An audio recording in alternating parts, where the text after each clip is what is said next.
the female goddess and the male god, are in what we call full alamkara. Now, alamkara is a Sanskrit term. It literally means adornment. Now, in the literary sense, the term has been used to in the context of ornamentation of poetry and writing with, figures of speech and similes and metaphors.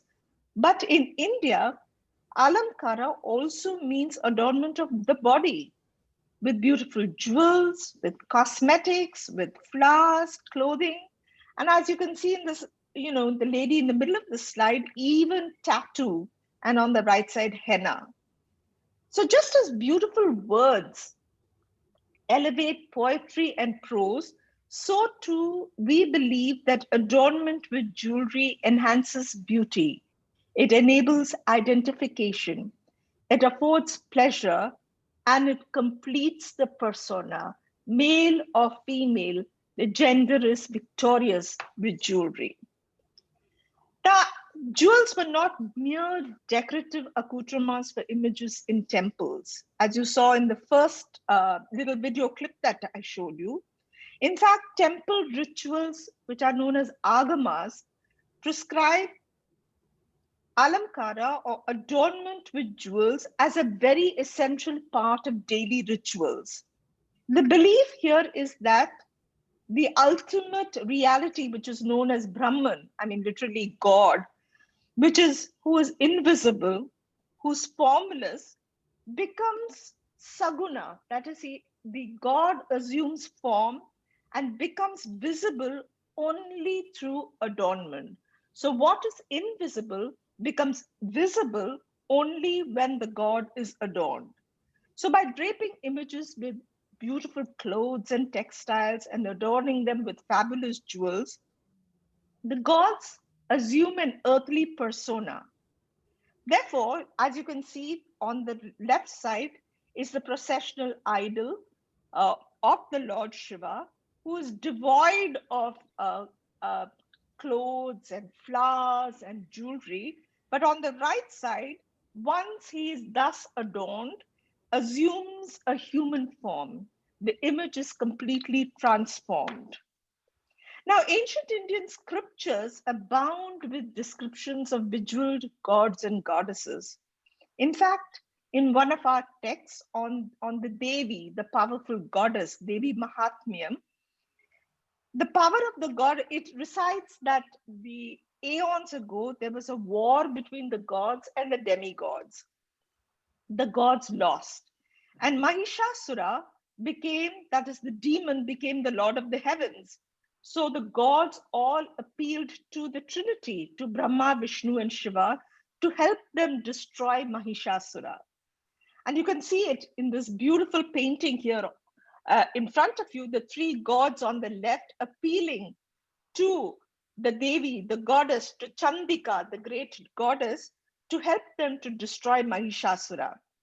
So, what did they do? They combined their energies and they gave each of their weapons to her. So, a trident, a discus, a conch, the spear, bow, and arrows.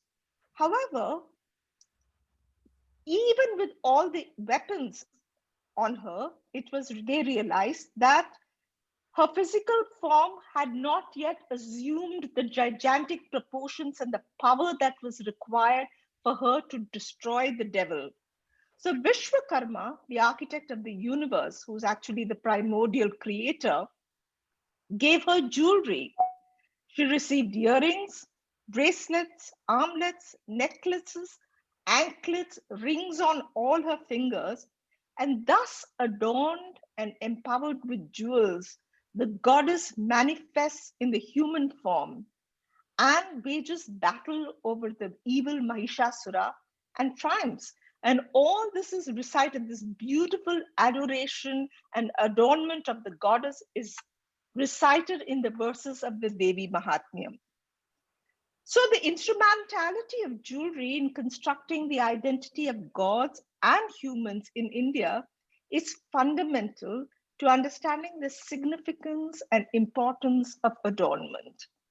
The act of adornment goes far beyond appending beautiful confections crafted from gold and silver to different parts of the body or as accessories of clothing worn to enhance beauty and heighten one's sexuality. So actually, jewelry has a highly pluralistic character, royal or tribal. You can see it on the screen in front of you. The Maharaja or the warrior, the Naga warrior, gold or silver, small or large. It could be precious or materials that were sourced from nature. The pluralism of jewelry is actually revealed in the many layers of meanings and relations that it establishes between the male body, the female body, the cosmos, and even the cycle of life beyond this life in which we are all living. Now, to rewind a little and go back in history, sculptures through antiquity in India testify that while human figures might be devoid of clothing, as you can see in the bronze girl on the left, they are almost never devoid of jewels. Look closely, the figure is, more than 5,000 years old. She's nude, but her left arm is stacked with bangles from the wrist to the shoulder. Her right wrist is adorned with bangles. An armband rests above her elbow, and around her neck, she wears a necklace. Now, was this real? So, on the right, you have pieces of jewelry, items of jewelry that were actually discovered during archaeological excavations in the Indus Valley, in the cities of Mohenjo-daro and Harappa. And the carnelian necklace, bead necklace that you see on the screen, and look at the necklace that she's wearing around her neck.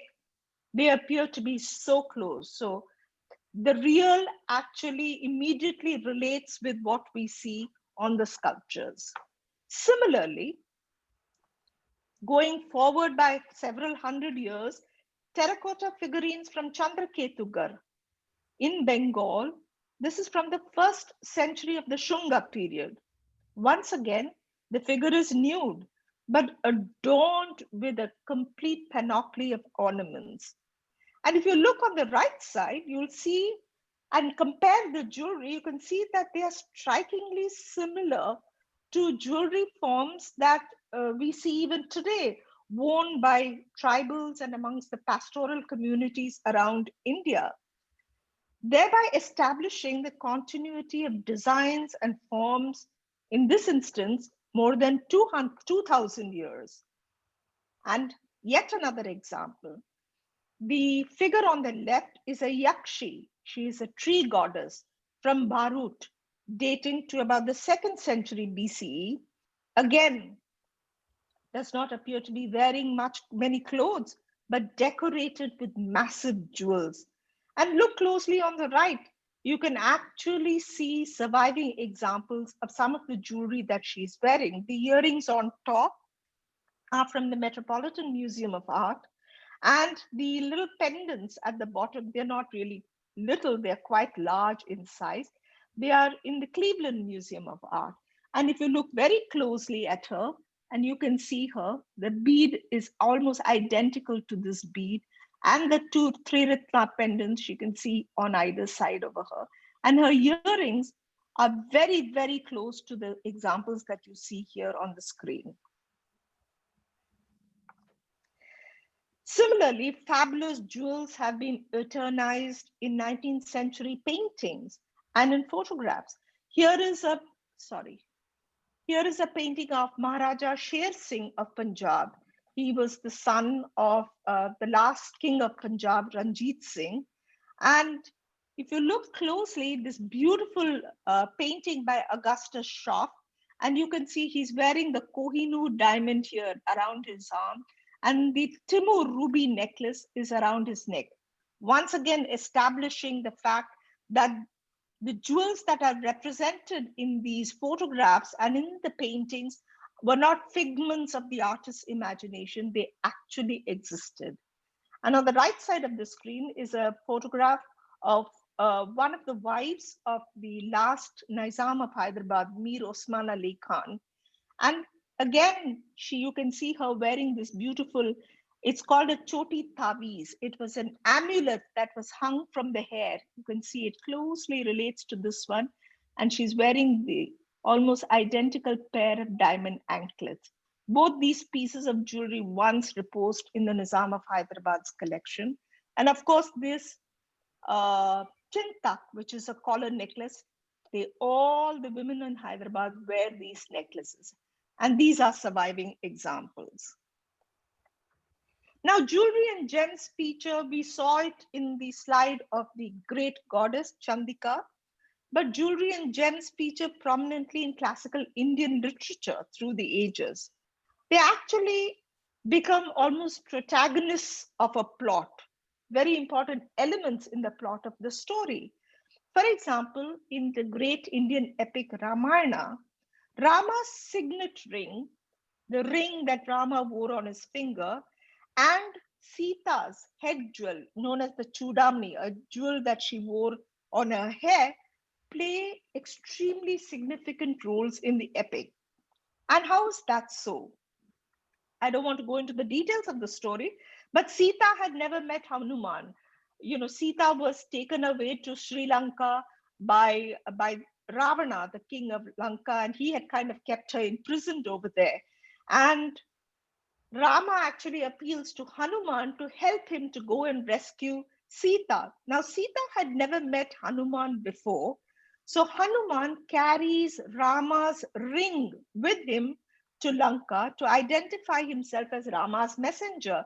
And in the painting that you can see here in front of you, Rama is actually handing over his ring. This is Rama here in blue, and that's Hanuman. He's being given the ring by Rama to carry as, uh, as a symbol that he was Rama's emissary.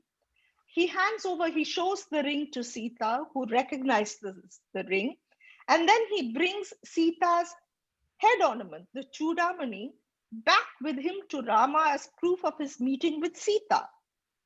In the other great Indian epic, the Mahabharata, Yudhishthira's, it's the famous story of the gambling, the dice session between the Pandavas and the Kauravas. And the first loss that Yudhishthira suffered in the gambling session that then eventually led to the historic battle was a pearl. Therefore, gems and jewels functioned as objects of love and beauty, as powerful metaphors of divine power and atonement. And there are so many examples right through Indian literature where the entire storyline is based on a piece of jewelry. Now, elaborate jewels and adornment are requisite to dance attire in India. The monumental headdress and pectoral jewels of Kathakali dancers that you see on the left, the striking masks and jewels of Theyyam, the dance form that is special to Kerala on the top right, and the majestic hornbill feathers of the Konyak Nagas that we also saw on the opening slide, add in no small measure to the commanding presence of the artist on stage. Now, Bharata, who was the author of the Natya Shastra, which is a treatise on performing arts, a text that dates back to between 200 BCE and 200 Common Era, states that adornment is integral to the success of dramatic production. Success of a dramatic production is actually in quotes from his book. And ornaments, I quote, lend beauty to the limbs. The text actually has an entire section devoted to different types of ornaments. It even lists 4 kinds of ornaments that was required to be worn for performing on the stage. There's avedya, that which is fixed by piercing, such as earring. Bandhanya, those that are tied up like girdles and armbands. Prakshepya, ornaments that are worn, such as anklets. And aropya, ornaments that are put around, such as chains and necklaces and armbands. Now, in ancient India, men actually used jewelry to exhibit power and status. To the Mughal emperors, you can see Shah Jahan on the screen on the left, jewels and gemstones formed the wealth of their empire. Turban jewels, like the one that Shah Jahan is holding in his hand, or these two outstanding examples from the Nizam of Hyderabad collection, were all quintessential symbols of wealth and might. In fact, the best gems and jewels from the treasury were selected for the turban ornaments. And why is this so? Because when the Maharaja was seated in Darbar and the oil lamps were lit all around the Darbar room, these jewels would glisten. They would shine like headlights, conveying his power and his imperial might to his audience, to the subjects who were in front of him. In fact, as per court traditions, loyalty to the emperor was expressed by what was known as Nazrana.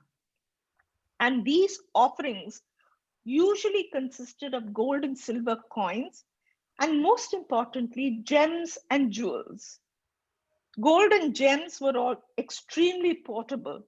Therefore, they were used to fund wars, purchase loyalty, and bribe the enemy. In fact, when a king had to flee away from an invading army, the portability of gems and jewels, all that they needed to do was take them in, little sacks, put them on their horses or camels, and they could just take the entire treasury with them, which allowed them then to purchase loyalty and to bribe the enemy.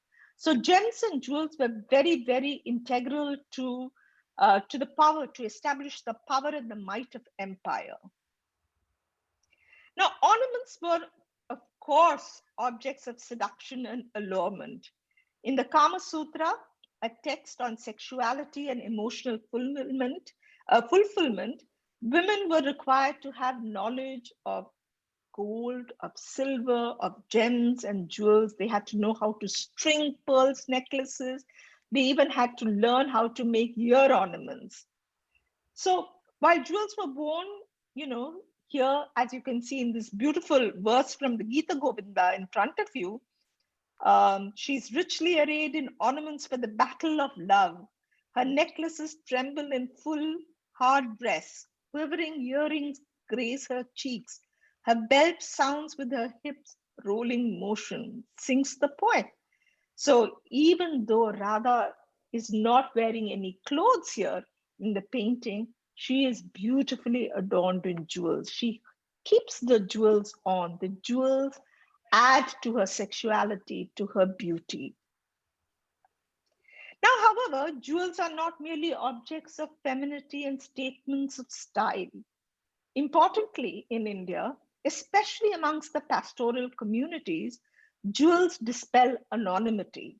They proclaim an individual's caste, religion, and ethnic identity, and even in a country as vast as India, communicate an individual's region of origin. There was no such thing until recently as a pan Indian jewel. Every region has its own ornament forms, its own designs, its own styles. And this is particularly the case, as I said, among the tribal and pastoral communities. And if you can see these massive um, chalk necklaces on the screen in front of you are exclusively worn, the one on the top, in the center on top, by the Rabari women of Gujarat and Rajasthan, and the one at the bottom by the Fakirani Jat women, once again, a traveling nomadic tribe who kind of moved between Gujarat and Rajasthan.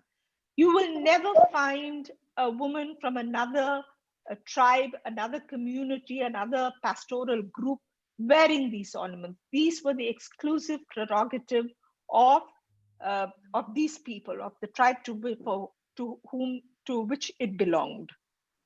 Similarly, even male members of the tribe, of the Rabari tribes, can be recognized by, look at the earring he's wearing. It's a single horseshoe shape. This is the earring that you can see an actual example that he's wearing on his ear. It's known as the Bawariya.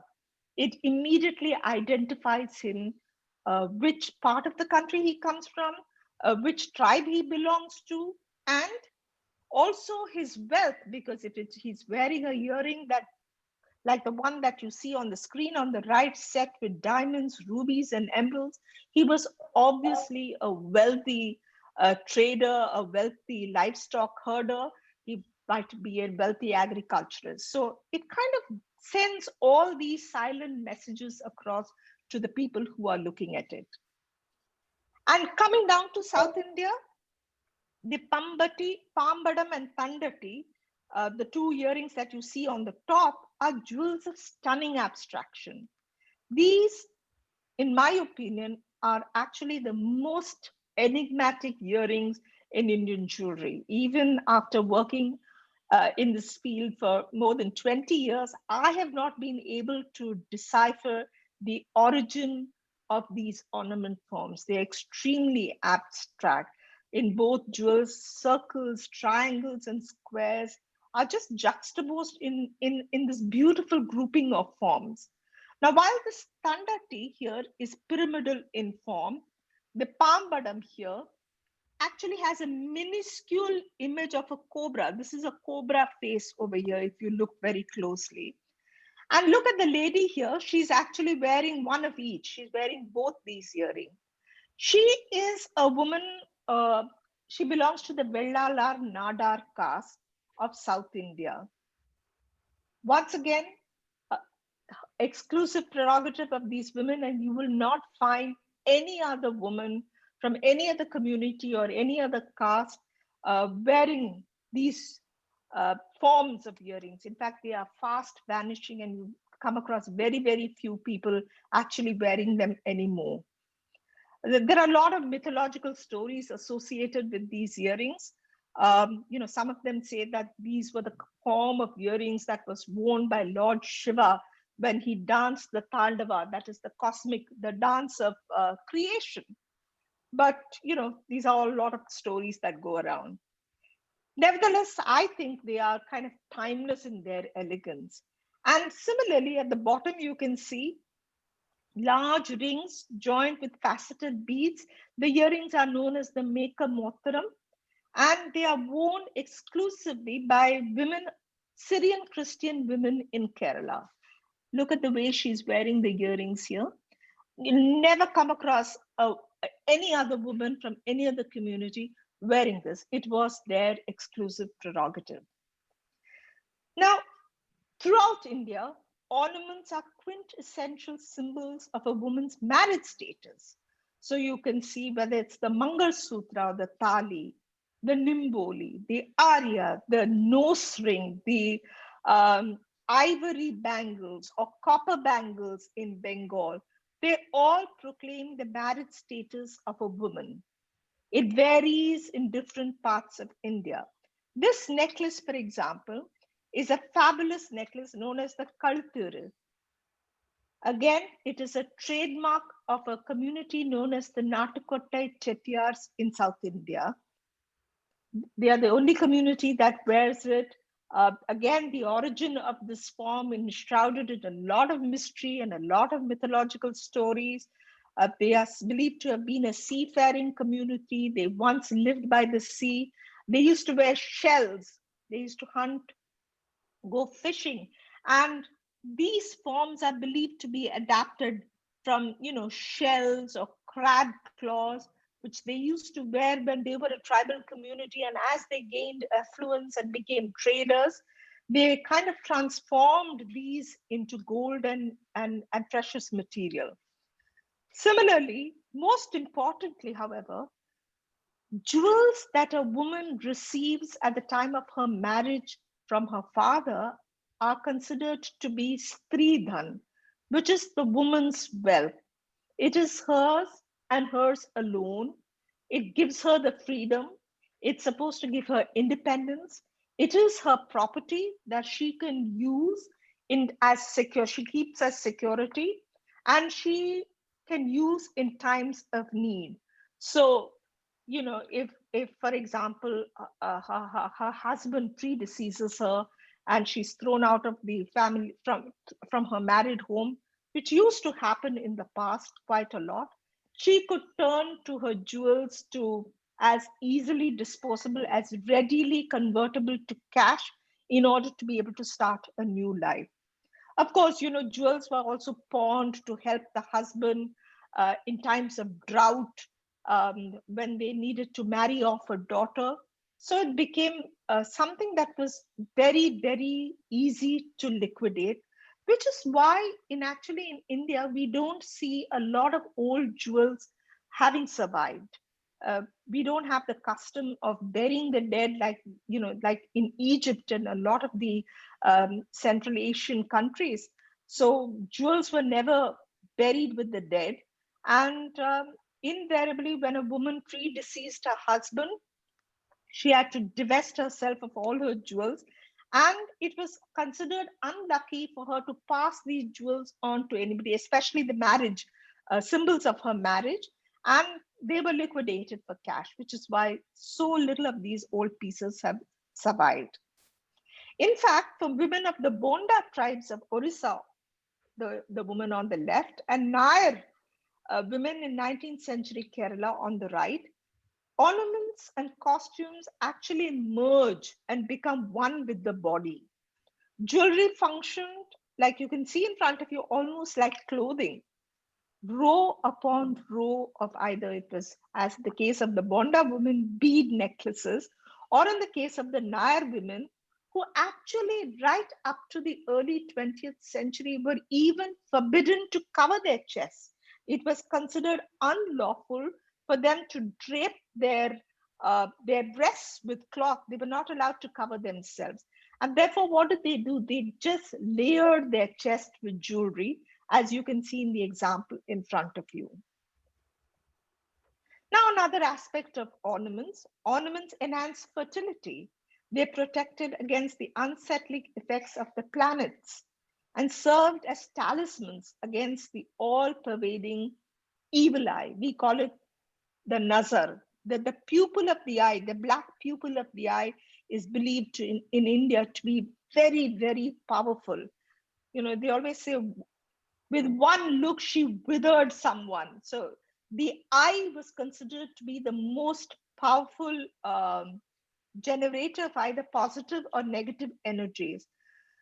But the mere act of placing a pendant around the neck or encasing a wrist with bangles does not make a jewel work metaphorical magic.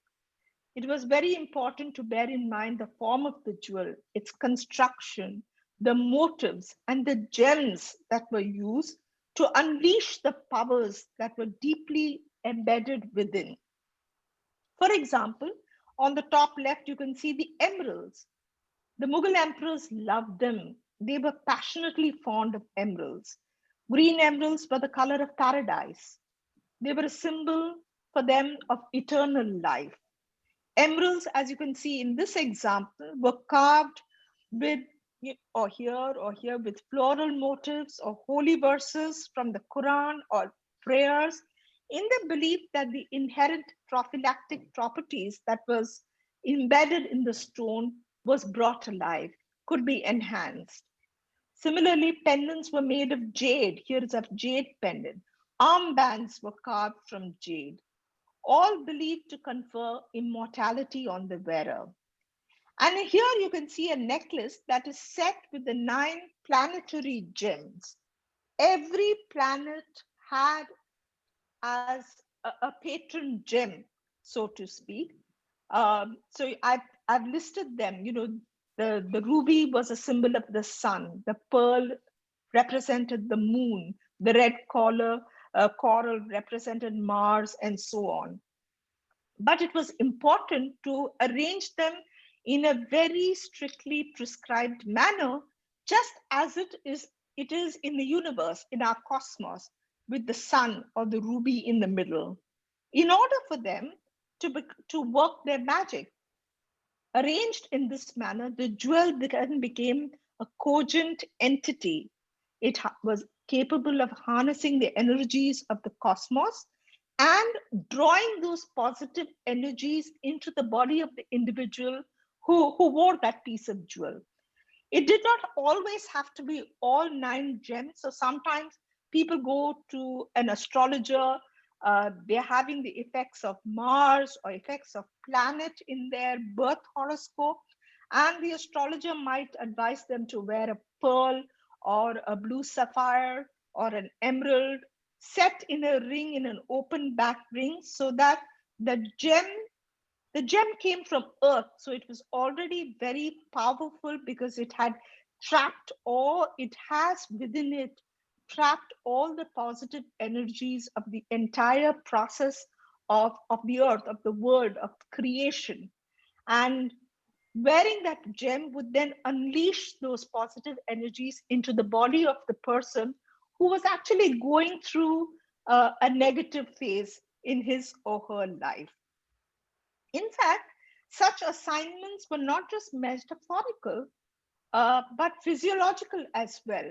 They are actually expounded in great detail in a branch of traditional Indian medicine known as Marma Shastra. The science of Marma maintains that there are vital points.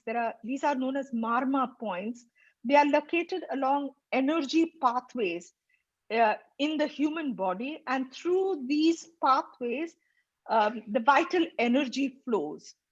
And therefore, the piercing and stimulation of these points enhanced fertility, ensured healthy joints, controlled blood pressure, even improved eyesight, and in actual fact, the ear lobes of even boys were pierced when they were very small, because it was believed that piercing the earlobe was actually very good to keep the prostate healthy, the man's prostate healthy as he advanced in age. um, Wearing toe rings was believed to enhance the fertility of a woman.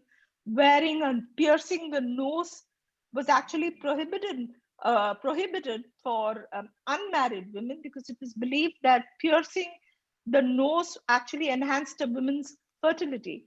And scientific studies have actually related all these marma points through which the vital energy flows, on which a piece of jewelry is worn in India, to the Chinese science of acupuncture and the science of acupressure. So, it goes beyond the metaphysical. There's something real in this. Therefore, so as I said earlier, both men and women wore earrings. Earrings, suspending ornaments was believed also to open up the mind to learning. Amulets were also worn on vital marma points. The weight of the ornament gently stimulates the point. It acts like acupressure, while the power of the motifs, whether it was verses or symbols, and the potency of the material, even gold, silver, jade, emeralds, all together, combined together, work their magic. Now, heavy torque necklaces, such as the one that you see on the screen on the left, they rested on the collarbone, releasing energies that were believed to provide relief from muscular and joint pains. In fact, Hasali, the term for these torque necklaces, actually means the collarbone. So it rests on a woman's collarbone, an area where the vital thyroid gland is situated. So it is believed that wearing a hasli gently stimulates the thyroid gland at all times, keeping the woman healthy, keeping her calm, keeping the mind positive. So jewelry ensured that the rhythm of the body was always in equilibrium. Now, the earliest ornaments were drawn from nature. The claws of a slain tiger, the one you see on the top left, were strung and worn around the neck. They symbolized courage and power. Fruits and seeds, such as the rudraksha here, these are the rudraksha, and tulsi, were transformed into beads and strung into necklaces. Fabulous jewels were modeled on the sun and the moon. Gold and silver were shaped to the form of flowers and leaves. Parrots and peacocks danced in earrings. Elephants and tigers grasped the clasps of bracelets.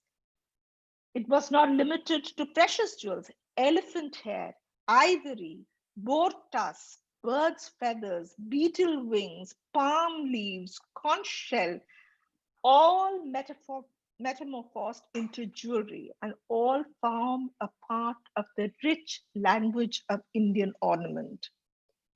Now, gold and silver are quintessential materials of Indian jewelry. Both were prized for their intrinsic value because they could be easily liquidated and redeemed for cash, but they were also coveted for their luminosity.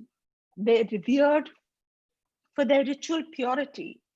While the jewelry of the rich and affluent combines gold and gemstones, the language of folk jewelry expressed primarily in silver. While gold is a symbol of the sun and fire and a vehicle of life breath, it symbolizes the goddess Lakshmi, it represents wealth. Silver, on the other hand, is a symbol of the moon and water, both of which play such an important part in the lives of nomads who travel by its light and are guided by the stars as they cross the desert at night. Water, as we all know, is a precious and scarce commodity, especially in the desert regions, as well as to the agricultural and the pastoral communities. Both gold and silver are extremely versatile materials. They are malleable, they are ductile. Small amounts of both materials can be worked with great versatility and transformed into beautiful ornaments. And as I keep repeating again and again, one of the most important, it was ready cash. Cash that could be liquidated very easily in times of need, especially in an era when there were no banks, there was no affordable finance available. They did not trust anybody, so they converted their cash to jewelry and they wore them at all times because that was the most secure way to keep their jewelry was to wear them all the time. So adornment, my last slide, is a way of life in India. From birth to death, jewels form an essential part of rite of passage rituals. Marriage, pregnancy, the birth of child, initiation into learning, every event, every special event on an individual's journey through life is commemorated by a special piece of jewelry. As you can see in front of you, a young child, in fact, within a week of a young child being born, invariably the child is made to wear a little bracelet of black beads. Again, as I mentioned earlier, to keep away the evil eye, to deflect the power of the evil eye. Or, as you can see here in front of you, they all wear these cash sex ornaments here around their waist to protect and ward off the evil eye. Again, it kind of hangs in front of the male and female sexual organ. Again, it's procreation. It's guaranteeing the future. It's keeping the cycle of life forever in motion. So gems and jewels were bulwarks against the vicissitudes of droughts and floods, wars and invasions. Jewels were security. They protected. They attracted good. They, of course, beautified. They proclaimed wealth. They signified marriage. They symbolized power. Ultimately, jewels, as we saw right in the first slide, transformed sacred to temporal and human to divine.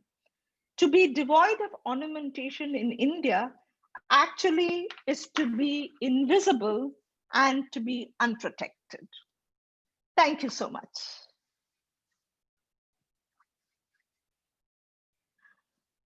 Marvelous. You've made my morning. I'm looking at these magnificent, wonderful pieces. And when I was out in some of the tribal areas, I would sit with the jewelers who would pull pieces out of the safe. And it looked like so much of this. And then when David and I were coming out of India, and I had my little bag of silver tribal jewelry, and the customs guy said, Why would you want this? You know, it's not modern.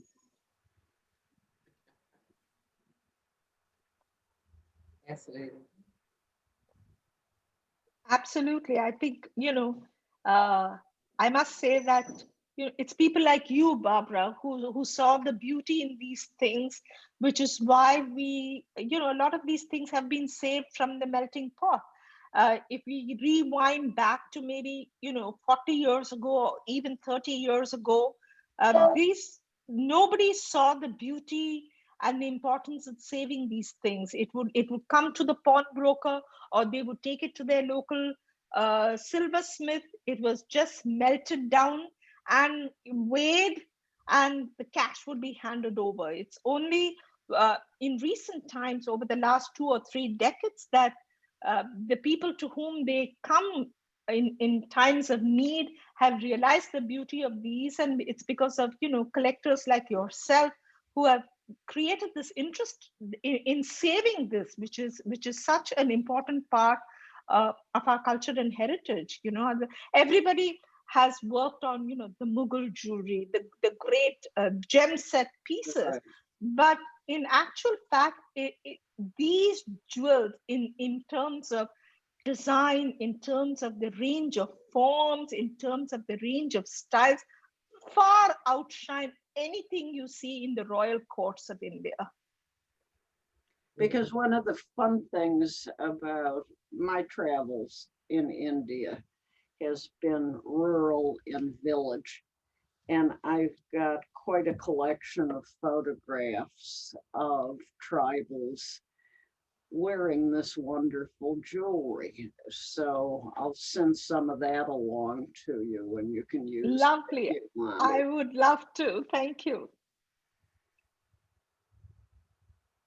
Joseph, I have a question. Yeah, Usha. Wow, you totally opened my eyes to jewelry. I work in dancing and with art historians all the time, and bang, it's like it's all there all the time. It's thank you so very much. Um, Thank you. I have one. It was just amazing. I have one particular question. The Mohenjo-daro girl. Mm-hmm. There's some difference of opinion about what she is, who she is. I would love to know what you think that figure is. Good Well, question. which is why I didn't use the term dancing I girl, know you didn't. which was actually a term that was used by Sir John Marshall when they conducted the excavations at Mohenjo-daro. Mm. I think just the presence of the bangles, he kind of, and then she got labeled with that name as the dancing girl of Mohenjo-daro. Uh, in recent times, a lot of historians have kind of looked at it and said, was she really a dancing girl? Was there a tradition of music and the performing arts in Mohenjo-daro? Uh, we'll we'll continue to only debate these issues because we have a script that has not yet been definitively translated, Oh, and I didn't know that. she's the only one. She is the only girl, a bronze statuette. There have been other terracotta images that have been found, but does the lone example establish the fact is debatable. I think it's a yogini. I think she's a yogini. Could well be. Could I well mean, be. it's so interesting. I just wondered what you thought, but your whole interpretation of it was just so wonderful. Thank you. These are, I think, until we have a definitive decipherment of the inscriptions, it's nice to imagine what life was like in those times. No, I was more considering how yoginis have filtered down through the kind of esoteric tradition with similar postures even, and why would a woman be adorned like that in the first place and preserved, so important to have lasted, No, What do I? absolutely. In fact, if you look even, maybe even 1,000 years later, and if you look at some of the material that came out of Afghanistan, for example, the Begram ivories or the statuette of the Indian goddess that was found in the excavations at Pompeii, the one that came up in Pompeii, you will see, a lot of similarities between the Mohenjo-daro girl and those figures, again, which were yoginis or yakshis, So, and we've seen this continuity, except because the gaps are so much that we are kind of jumping 500 years or 1,000 years each time. So Absolutely. how do we connect the dots? It becomes difficult to By connect the jumping. dots. Yeah, by jumping. Thank you very much. I have a Pleasure. question, Usha. Patty, Hi. Uh-huh. Thank you for a really enlightening talk. It was totally great. In the Mewar painting that you showed of Ram giving his ring to Hanuman, Hanuman isn't often seen crowned, and I wondered if there was a relationship between this particular scene of him being given Ram's jewel as an identifier and the fact that he's also wearing a jeweled crown in that painting. Would he need to be seen as royalty in order to convince Sita, or I don't know. I was trying to figure that one out. What do you think? Difficult to answer that question because we don't know what was going on in the mind of the artist. Perhaps, Hanuman was going as Rama's emissary to Lanka.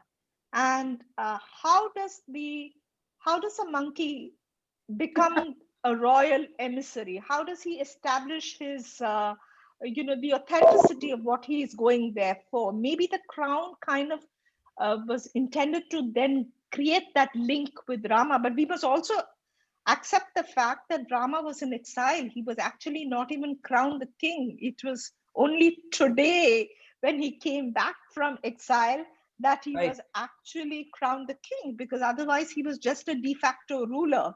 So I think the by putting jewelry on some of these figures, I think it was just the way of the artist who was establishing the importance of that character in that theme, that in that particular painting, or in the thematic, in the large theme of the story.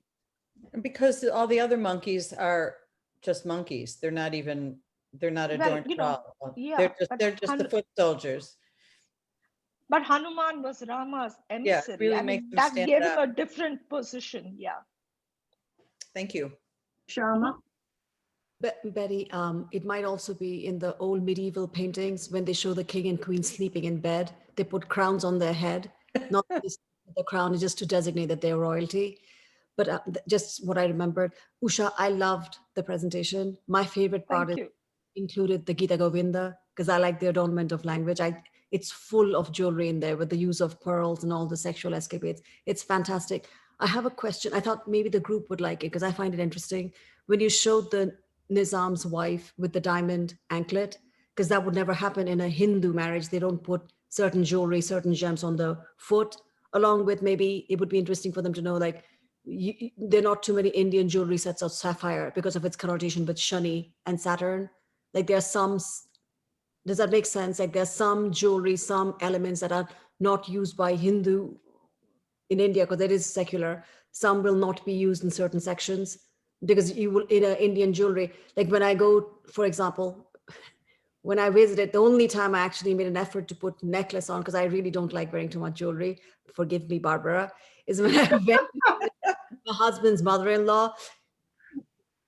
She, one of the first things she would ask is like, why is your neck and your arms empty?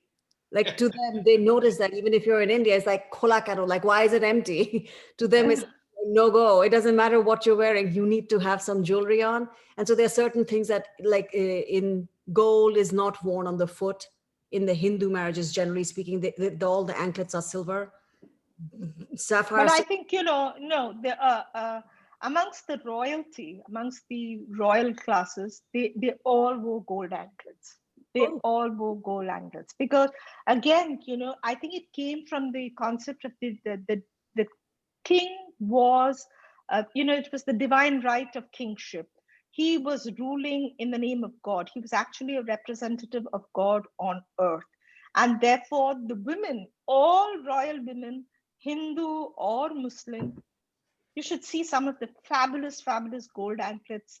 And sadly, in post-independent India, those were amongst the first jewels that were kind of melted down and kind of, converted into cash, because who wears royal gold anklets? But amongst the royals and extremely religious and extremely conservative Hindu royals, they all wore gold anklets. I know that. Oh, thank you. Absolutely. And as far as sapphire is concerned, it's the gem of the planet Saturn. And Saturn is the most powerful amongst all the planets, capable of wreaking incredible havoc, but also capable of bringing a lot of good to the person. So one would have to study again very carefully the person's natal chart to determine in which house amongst the 9 houses Saturn is in at that given moment in time.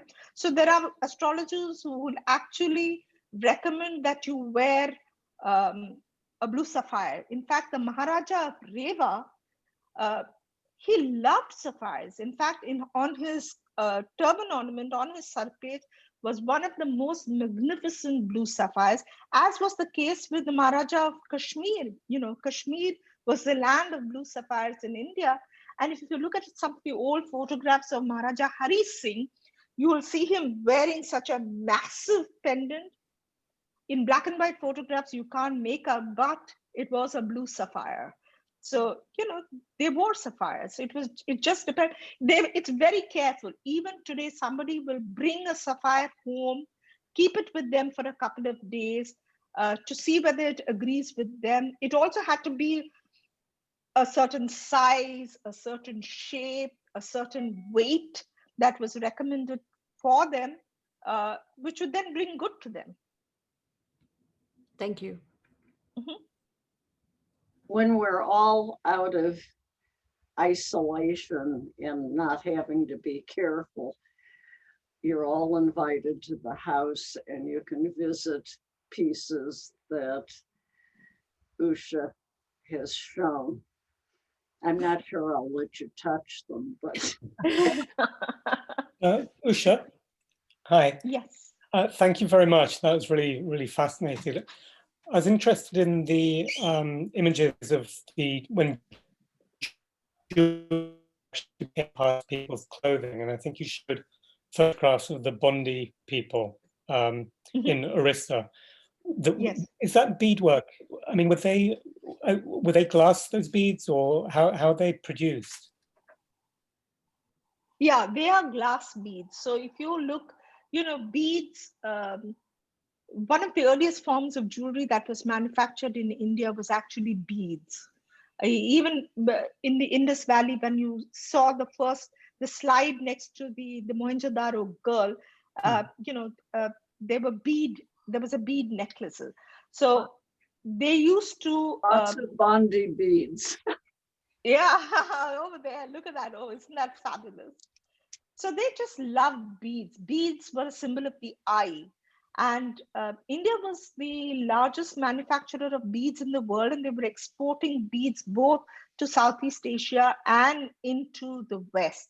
And going further into the East, especially Orissa, and amongst the Northeastern communities, they love beads, and you'll notice that their jewelry is more of beads than it is of gold and silver.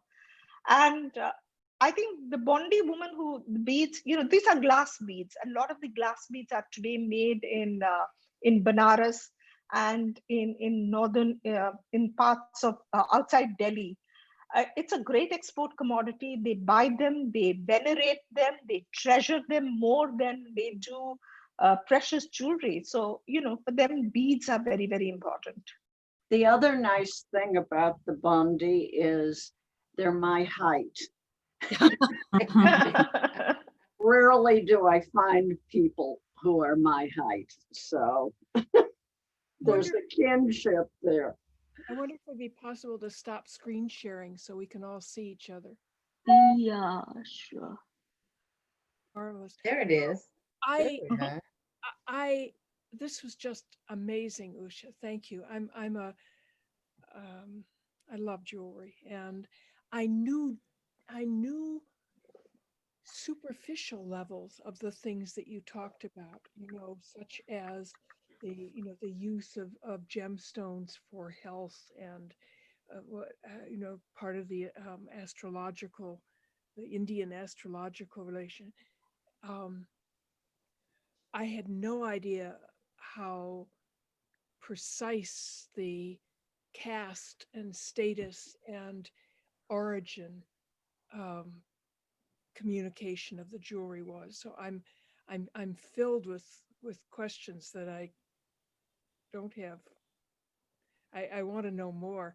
Is there, I also want to know, I know Barbara's has found things, and part of her collection includes things from other parts of Asia and South Asia, but I don't know how how, this, you could see a piece of this jewelry and recognize immediately that it comes from India. There's a kind of complexity in workmanship and stuff, and I don't know how that happened, or how did all the. I have too many questions for you. Wonderful book, or three or more that Usha has magnificent books. I would really, I mean, they don't, not necessarily now, perhaps in an email later. I would really love to have more references, because I have too many questions for you. This was just amazing. Penelope, absolutely. don't get Usha's books because that's going down a very dangerous path. I did get all of Usha's books and then was so totally besotted by some of the things I saw that I wanted to get, I wanted to acquire them. So Usha, that's actually a question for you. I did pursue some very, very traditional things. Even though I'm a Punjabi, I fell in love with the Chettiar Thali when I saw image in one of your books. And it took me a long time to hunt down somebody that would actually be able to make an authentic one. It turned out to be Shreyas from Krishnaya Chetty. Mhm. And it was interesting that I've heard time after time that you go to jewelers and they say, oh no, we don't make that anymore, but we have our archival records and drawings and we can replicate that for you.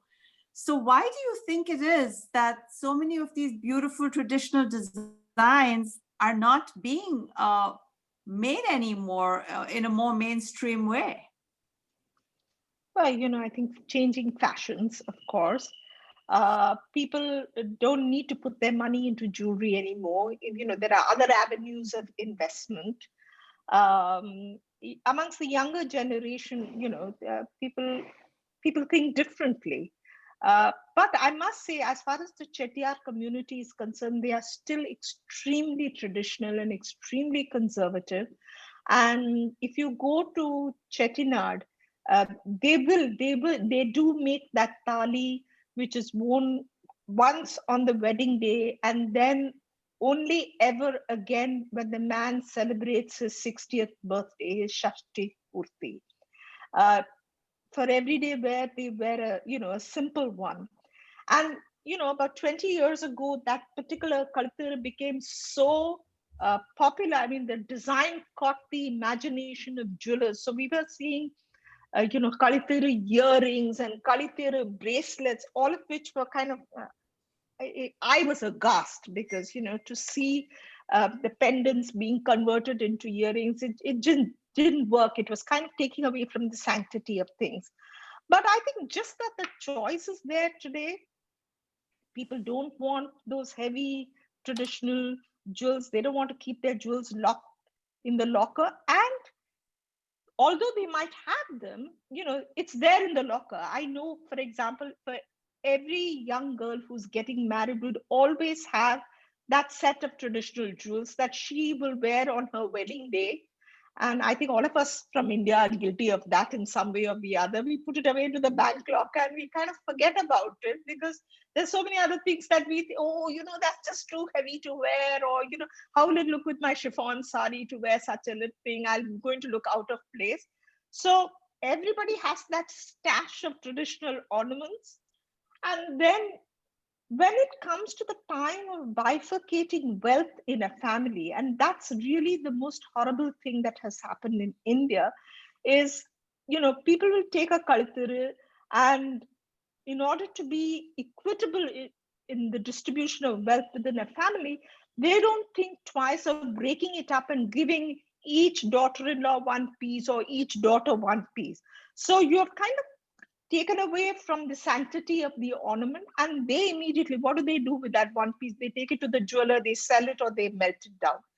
So I mean, these are all things that are happening on a continuous basis, but I think what's important is for all of us to kind of document these things, so at least generations to come can look back and see what it was all about. Anu, why don't we just go jewelry shopping? I have done that with a passion. I was just telling Seema for a long, long time, and I'm so sated and so satisfied. And Usha, coming back to what you said, I still see a lot of women in India that wear big jewelry, but it's not as beautiful as the traditional designs. And I've often questioned in my mind that why are they wearing sort of corrupted versions of, and they're probably spending as much. I'm just a little surprised that there's not more people interested in the authentic thing. Perhaps, we don't have any museums in India, for example, with jewelry collections. We, jewelry is not a mainstream art form. We have never had an international exhibition of jewelry. So it's just, their eyes haven't been opened to the beauty of the design heritage that we have, the encyclopedic range of forms that we have, the history and the stories behind these pieces. But well, I hope, as more and more private museums open up and more we can open their eyes to collections around the world, people will become more sensitive.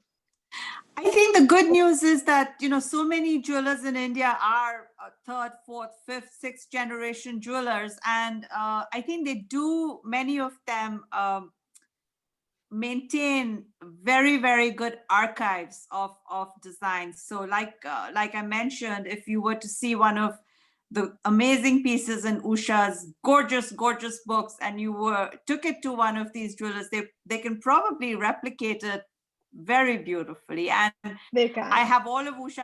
I can't recommend them. You just salivate when you're flipping the page. They're gorgeous. Thank you. Which book are you recommending for a first book? Because I see one of them is not available. That's right. Dance of the Peacock is probably not available. Yeah, because I want the stories that you were telling about the background, the both the medical and the cast stories and the location part. You can see that in the catalog essay that I contributed for Barbara's exhibition at the Art Institute. Yeah. Okay. You've got that. It's a treasure. Thank you. How have attitudes to male ornamentation changed? Because obviously it was very popular with kind of the Mughal rulers and the Rajput rulers. And I can say with kind of certain kind of tribal groups that it's obviously still very important. But has it kind of gone out of fashion for men to wear jewelry? Yes, it has. The only exception again is on their wedding day, when they kind of see themselves as these young Maharajas. So the turban ornaments are there, and they wear something around their neck. But on an everyday basis, it's completely gone out of fashion. I'll tell you what. I'm sorry. Go ahead. No, but I think, on the other hand, there are younger jewelers who are now trying to revive things like maybe, pocket pins or bracelets, but again, I think the connection with jewelry, with femininity has become so pervasive that people don't realize the importance of being visible. As I said, not wearing jewelry, you are invisible. So you need to become visible. And some of the younger generation, young men and young boys I see have all pierced their ears. They wear something on their ears. It doesn't matter. So, but this is not an all India phenomenon. It happens. The villages continue to do what they have to do. Siddhartha, you've carried the torch for Yes, men Siddhartha, wearing jewelry, absolutely. and I'm always kind of looking forward to seeing what you're wearing. I think the first time I saw you, you had an amazing pair of pearl earrings.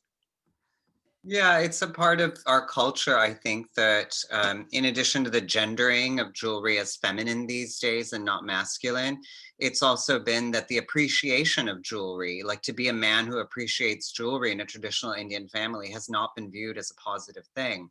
But I was always with my mother buying when she would buy jewelry in India and in Chicago. I would go to like all the stores with her and everything. And so I appreciate wearing my mother's jewelry now. Wonderful. And it's ironic because our greatest jewelers have all been men. Our craftsmen are all men. Our designers, because there were no women designers. I mean, designing jewelry is such a modern phenomenon because it was the craftsmen who designed the jewelry. And the best jewels, as I said earlier, in the royal treasuries were worn by men. So, really, I think it has to come back a full circle. I think it's starting to. A lot of the celebrities in the music business started wearing bracelets that were very, very encrusted. And lately I've noticed, in fact, last week, there was a musician that was being interviewed and he was wearing a big pearl necklace, a choker. Harry Styles. And a diamond necklace. And a lot of them are wearing the diamond necklaces. And they're starting to wear diamond bracelets. So I think that it is no longer just a feminine, I think it is just really a wealth issue, not gender. If I'm not mistaken, I think he's the cover of Vogue now, the first male cover of Vogue wearing jewelry and a dress. Oh, okay. Oh, wow. Yeah. But isn't it true, Mike? Maybe I only know of there's your book, Dance of the Peacock. Oh, how lovely. A very, very dangerous book to own. We should have a question about women not designing, maybe not on the royalty scale, but growing up in Kolkata, so maybe it's a regional thing. We used to have, jewelers come to the house, and it was all my aunts and my mothers. It was never the father, it was never my uncles who were involved with designing the jewelry for the weddings. They always told the jeweler, reset this, do it this style, because there's some very traditional Bengali shitahar, all this very traditional identified Indian jewelry. The women designed it. I mean, it wasn't something singular for my family. It happened to almost every single family. Like Tribhuvandas, Bhimji Javeri used to come. They were one of the, but they had worked with my grandmother. Then they worked with my aunt. And I'm sure they work at some level, in a lesser level now, because they buy more ready-made jewelry. But I think a lot of the women did design. No, absolutely. Absolutely. They participated quite extensively because the concept of a home jeweler, again, is something very, very special to India. I think it's very, very particular to India. We would not, traditional families would never hand over their gold and gemstones to the jeweler to take out of the house. So the jeweler would actually come and then he would actually lay out the gemstones on in wax. And then work with the women in the household, the person who was ordering the piece of jewelry. But I think the entire, in terms of maintaining the correct balance between the size of the ornament and the weight of the ornament, how to put together a range of gemstones that were not necessarily of the same shape and size into a necklace or a pair of earrings to form a perfectly symmetrical piece of jewelry. That was all the brain, the brain work of the artist, the goldsmith himself. Yes, the women were there. They used to keep a very close eye to make sure that he did not cheat them and did not take away the gemstones. They would supervise the setting of the gemstone. So again, he was practically the only male, especially even if you look at royal households where there was parda, where the parda system, I mean, in Kolkata was not a place where there was a parda system, but amongst royal households where there was a parda system, where it was only the jeweler or the goldsmith who was actually permitted to go into the zanana and allowed to converse with the women over there because they were so closely involved in commissioning the piece of jewelry that they wanted. So there was, but when we look at it today, where designing has become a subject of design schools, where where everybody who draws thinks they are designers, thinks they are jewelry designers, which is unfortunate, which is why we see some of the really horrible designs that come up, because ultimately they are not able to think in 3 dimensions. They don't know how metal behaves. They don't know how to create that. Every piece of Indian jewelry you can wear 24 hours if it is done correctly. You won't feel the weight of it. It's perfectly balanced to the human body. It sits where it is meant to sit. But that's not the case today, because it's being designed by somebody else, it's being manufactured by somebody else. Yes, in traditional families, women were very, very closely involved in the manufacture of a piece of jewelry. Is it still true that India is the pearl capital of the world? No, I don't think so. No. And I think in India, historically, there was large pearl fisheries off the south coast of India, but those fisheries were completely depleted when the Portuguese came to India.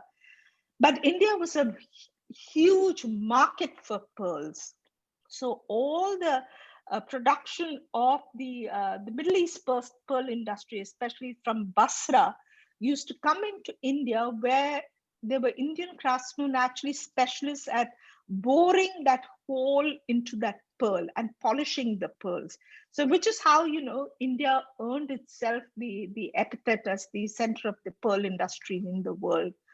But ever since after Japan and Mikimoto and the cultured pearls, natural pearls today, they are not processed in India at all. I mean, where do pearls come from, Basra? The fisheries in India have all been depleted and gone dry. Right. But it was at one time. What's India mining now in terms of precious jewels? We are the greatest manufacturer of diamonds, not mining diamonds, but diamonds are processed in India. They are cut in India, they're polished in India. You were considered the best. Yeah, well, India actually was the sole supplier of diamonds to the world for more than 2,000 years, because the Golconda diamond mines were in India. So India was the home of diamonds, and India was exporting diamonds all around the world right up to the early 18th century, when the diamond mines were depleted. But we still are the largest processor of precious diamonds as well as colored gemstones. Somebody asked me a question earlier about, what is it that brought Cartier to India in the early 20th century? They came to buy gemstones. Right. Even today, when you look at Bulgari or Cartier or Chaumet, they source a large quantity of their gemstones in India, because the Indian cutters are really very, very high quality specialists. That's well, the reputation has been there for years. Mm-hmm. Merle? I'd like to go in a little different direction. One of your slides where you showed the anatomical diagram, I think you used the term mamsa. Was that right? Marma. How does that, I'm not familiar with that. How does that relate to chakra? I'm sorry, I lost you. How does that relate to chakra? Are they similar? Chakra, the energy center. Chakra. Absolutely, they are totally related to the chakras, because the chakras in the human body are the energy centers in the body, Right, and the vital energy flows through these chakras. right, So while the chakras are aligned along the axis mundi of the body, the energy centers through which we call prana, the life breath, right. uh, flows through also all the main arteries in the body.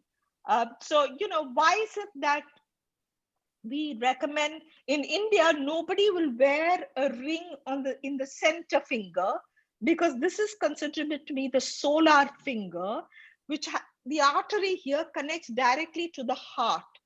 And any weight on this finger would actually be detrimental, when almost amount to putting unnecessary weight on the functioning of the heart. However, if it is required that the heart has to function in a certain way, it's not functioning, the astrologer or the marma shastra physician or an ayurvedic physician might even recommend that you wear a ring on this finger. So the energy pathways are all around the body. They are located in the ear, for example, which is why in India you find women in the rural areas have pierced all along the scapha and the tagus of the ear. These are all acupressure points. They relate very closely to the Chinese acupuncture points. So if you look at the diagrams, the science behind them is the same. And one of the things that's interesting is with the Ayurveda and the Chinese system is looking at the Tibetan system, which not surprisingly is sort of halfway between in terms Absolutely. of intellectual understanding of the energy in the body. Absolutely. I think there was a lot of close interaction between these systems. We are talking about 2000 or 3000 years ago, when there was a lot of sharing of knowledge that was going on at that time. Merle, you might find similarities with your Sephirot. Did I say it correctly in the Tree of Life Kabbalah? The charts, the Sephirot, the 10 or 12 points on the thing. Diane had sent me some charts. There's some interesting overlaps in the chakra system. And the Sephirots that you had, the Kether and all of them, they have not exactly the same, but there's a very nice overlap between the Now, two. I was familiar with the chakra system. I just hadn't heard of Marma before. I want to go shopping. We all do. Betty, you're muted. Okay. I took said, a you're right, Shoma. There absolutely is. Yeah. Thank you, Joseph. I first heard about Marmas years ago. I did a yoga teacher training course when I was younger and more lithe. And they talked about Marmas and these channels on either side of your spine. I think they were called shumnas. Is that right? Mhm. Is that the right word? Yeah. And so the Marma and the chakra, the Marma sort of are near, the chakras sort of lead you from one to the next. That's right. The chakras are all aligned on the axis. So from the head right through your spine to your navel are the chakras.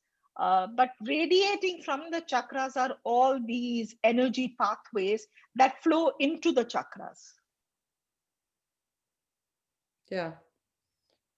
This kind of aligns a little bit, Joseph, with your talk about the mudras and how the traditions are actually not exactly the same. So I think even with chakras, it's not entirely consistent between the Tibetan and the Hindu system or their understanding. No, yeah. Which is kind of quite interesting, considering they've been working these for centuries, but they don't have exactly the same readings or the same associations of colors with the same chakras. No, even how many elements there are and what the elements are, all of those, yeah. But then when you look at the Chinese system, you also see relation to the Tibetan. So it's as though there were communication, in both directions.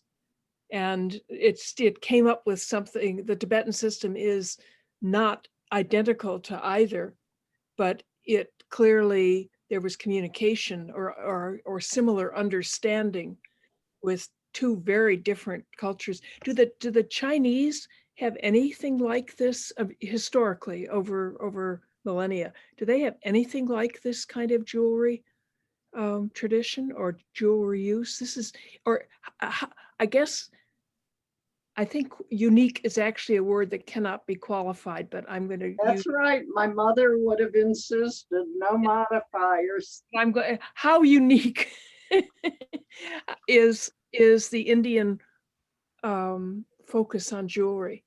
I've just been fascinated by everything you've said. You know, you'll find it all across from North Africa, from the western coast of North Africa, through the whole Sahara belt, through the Middle East, through India, into Southeast Asia.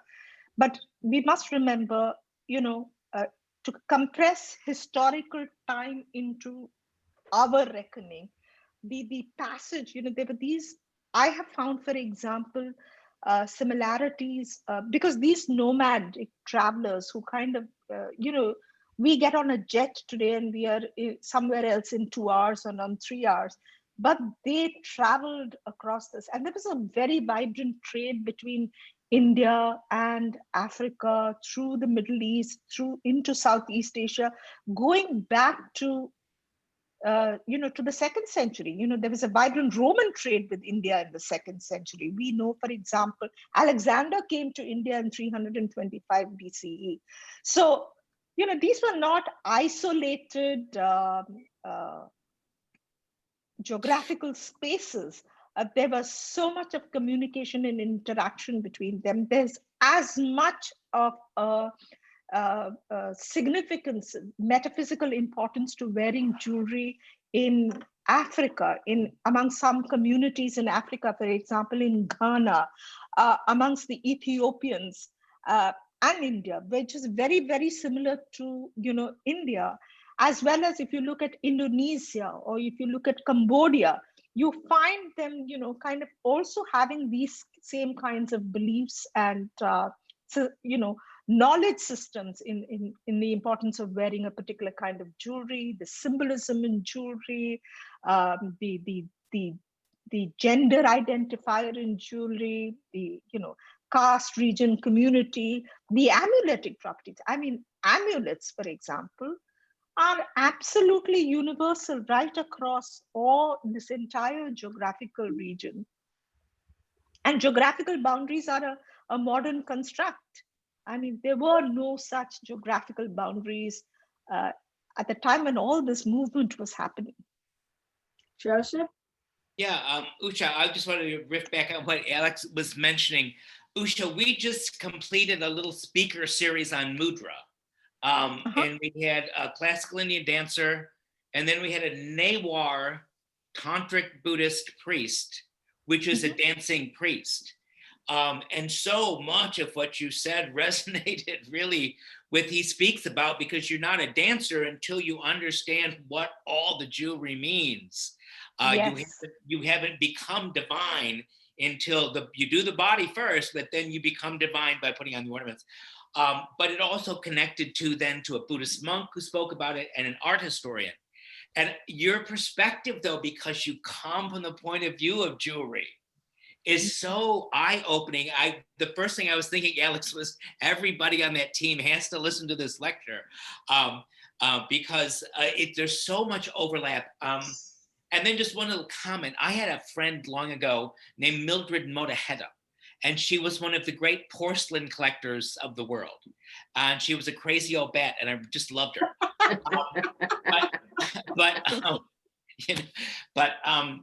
She said, you know, if you know enough about one thing, she said, I can tell you the story of the world with porcelain. If you know enough about one thing, you can tell the story of the world. That's how much you know about jewelry. It's like you're able to tell the story of the world through jewelry. It's really just so wonderful to hear you speak and respond to everybody from this wealth of information. It's just so fantastic. So just be careful, Joseph, that you don't call any of us old bats. I felt win. We'll find out. We'll find out. I went to meet her. She lived at the UN Towers next to the UN. And we had known kind of each other. I went to meet her. She answered the door and said, "What's wrong with you?" Brought me in. But she was really a brilliant old porcelain collector, and she'd lived in China a long time. Yeah, but I thought she was correct. There was a wise saying, I thought. If you know enough about one thing, you can actually tell the story of the world. No, absolutely. I mean, in the context of what you are saying, I think till recently, everything has been so compartmentalized that, we have all studied as scholars. I mean, we've remained within our own boundaries, or we have created these artificial boundaries for us. The earlier question, for example, on the Meva Ramayana, for me now, in retrospect, in the light of what you have just said also, I think it's very important for us to study what was going on amongst that artist community at the time which that Ramayana was painted. How was the story being told? Because this was an oral tradition. The Ramayana is enacted in India, at different times of the year. A priest is brought home to actually recite the Ramayana during the monsoon period when people can't go out, but they're hearing the stories of the Ramayana. So in Mewar, at that particular point in time, how was the story of the Ramayana being told? Was it being told as Hanuman, as this king, as this royal personage? And therefore the artist has listened to the story and said, hey, you know what? I need to put a crown on this Hanuman, because that's the story that I heard last night at my village fair where I went to hear it. Or, here was this dramatization that was taking place. And to put Hanuman apart from the other monkeys on the stage, he was wearing a crown. So I need to put that crown in my painting, So I think we need to look at everything, all art forms, from a much, much more three-dimensional perspective than has been done till recently. Usha, you've got a new book? Yes. When? What? When what? No, actually, it's the World Diamond Museum, with which I'm associated. We have put together a collection of 10 essays contributed by scholars from all around the world. Every one of them passionate about diamonds, some aspect of a diamond story. So that book is known as Diamonds Across Time, and it'll be out end of this month. Okay, well, yeah. I think there are going to be a few sales. What's it called? Diamonds? Across Time. It's called And Diamonds guys, Across Time. I don't work for Usha, but I can tell you this is a breathtakingly beautiful book. I'm sure you can find it somewhere. I just went online to look for it. Yeah, it's available. I actually put a link in the chat for that book, but there's also a second version. Usha, I wanted to ask you about that. There was the first one was 1999, the second was 2001. Is the second? It was just a reprint. No, it was just a reprint. Is it identical to the first one? Identical. Ah, great. Yeah. Because that one is a little bit more available. Oh, okay. Just for your interest, since you mentioned Africa, this Barbara can help you with. The Oriental Institute has they have a very, very nice samples, I guess. Socorro, this one tree, which is off Yemen, one of the islands of Yemen, they have documented old Kharoshti or even older Brahmanic language examples on those islands. Is because when the traders came, this is exactly. See, so you have examples of that. And so in the pottery, you will see examples of Indian artwork and some art in those islands of Yemen. It's really fascinating. You might enjoy that. And then also some of the channels that Merle was speaking of with the chakra system, the one who was very influenced by that of all people, Carl Jung. So he has a book called Red Book. So you'll see all of the Kundalini serpents in his drawing because he was quite a prolific artist. So it might be of interest to you. You probably see so much in there that I can't even imagine. Resonates. Thank you. Thank you. I need to sign off, but I want to say thank you and have a wonderful Diwali and It was Thank you. wonderful to meet And you same to and you. see everybody. So take care. Have a great week. Thank you. Thank Now you. you You too. always have You a too. home at my house. That's wonderful. Where are you? What city, what town are you in? I'm in Mumbai, in India. Thank you. Thank you so much. Marvelous. Thank you so very much. Thank you. Thank you all. Nice meeting you It was- all. That Thank you. Thank you very so much. We're all special. coming Thank next Thank you. you. Thank you. You're Thank you. wonderful. Thank you, Barbara. Happy Love you. Diwali. year. Thanks. It You was too. wonderful. Thank you. Bye. Bye. Loved it, Barbara. Thank you. I thought you might. Can we go shop? I'm pulling everything out of the safe right now and putting it on.